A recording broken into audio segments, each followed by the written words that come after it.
guys, good morning. Andito na kami ngayon sa ferry. Ayan. Lilibot ko kayo guys sa ferry. Andito kami sa third floor.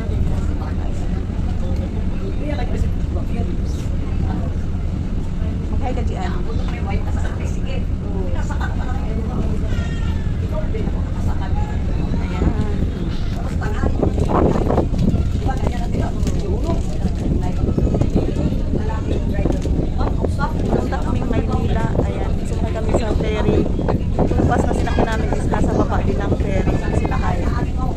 Patawid na kami guys, dito kami sa Alin, Northern Samar. So hindi pa kami nangalahati kasi papuntang Maynila. Ang aming sinakyan guys na bus is CUL. CUL. Asa si Kuya Munak?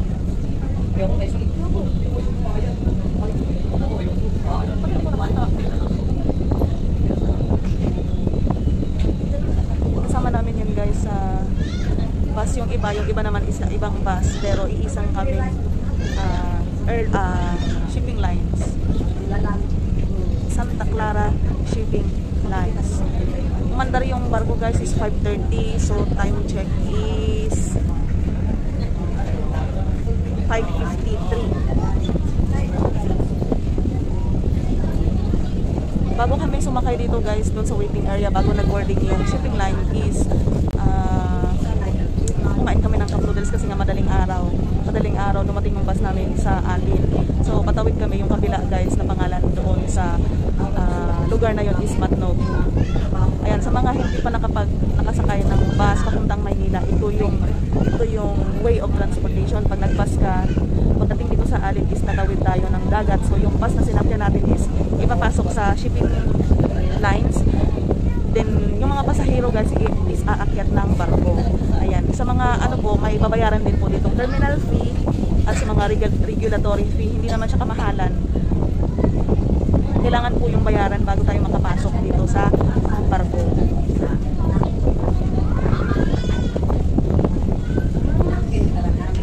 So ngayon guys is hindi masyadong crowded, hindi masyadong maraming pasahero kasi nga hindi buwan ng sakayan. Buwan kasi ngayon ng August, so hindi buwan ng sakayan. Ang buwan kasi ng sakayan guys is May, June, October, November, and December.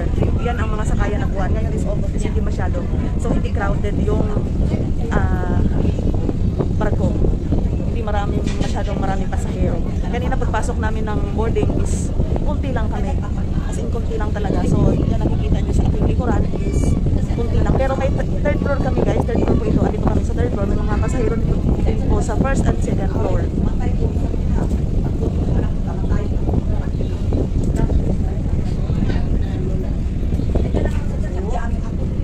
How sure na rin? Nakakapagod. Hassle. Pero ma-enjoy ka.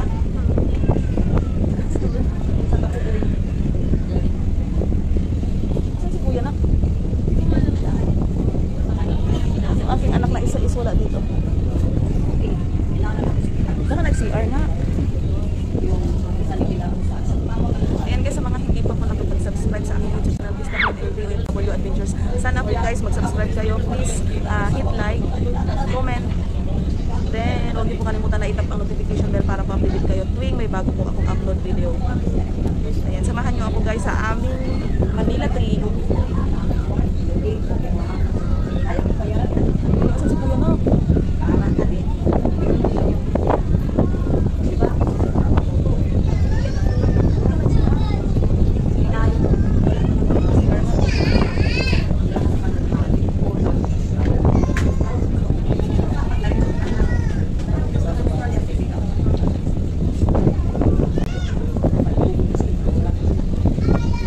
Sa aming barangay guys, sa barangay Katipunan, may kasama kaming taga-amin na pumunta dito sa saan ka galing doon? How short yung Kuya? Nam sa abla.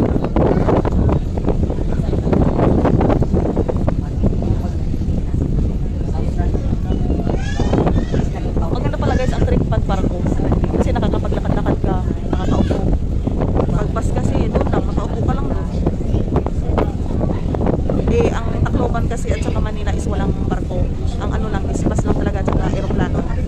Ayan, hindi naman kami nakapag-aeroplano guys kasi hindi ako nakapag-book ng medyo maaga-aga. Nag-book ako ano na, mahal na yung ticket kasi nga balikan ng mga estudyante. So ang taas ng ticket guys almost 6,000 isa. So pag tatlo kami is 18,000. So napakalaki ng ano ng diferensya. So ang ginawa ko is nag-land trip na lang kami, nag-bus kami kasi aayusin ko din yung papeles ko sa BOAA. So sinamahan ko na lang yung aking